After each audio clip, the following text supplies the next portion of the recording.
Kimni yo'qdir otasi, savlati yo'q, shaxti yo'q. Kimni yo'qdir onasi, davlati yo'q, baxti yo'q. Kimni yo'qdir farzandi, ismi bor u soni yo'q. Kimni yo'qdir dilbandi, ismi bor u joni yo'q. Men aytmoqchiman, ey odamzod, o'tkinchi bu dunyo ichida dunyo izlama. Bu foniy dunyo ichida ma'no izlama. Abadiy qolmoqni bunda ko'zlama. Yaxshilik qil, yerda qolib ketmaydi. Hech kim topganini olib ketadi. Avliyo haqida keladi, kar odam bo'lgan ekan. Bir kun burchakda chivin g'ing'illayotganda o'rmonchi uyasiga ilashib qoldi. Hali joyga bunday qaraganlarni yonida odam bilib qolgan ekan, kar bo'lmagan ekan odam.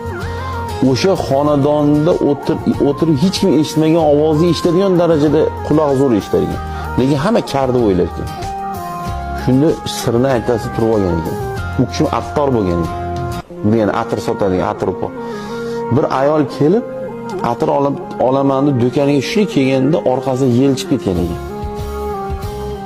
Orqadan yel chiqib ketgan ayoldi.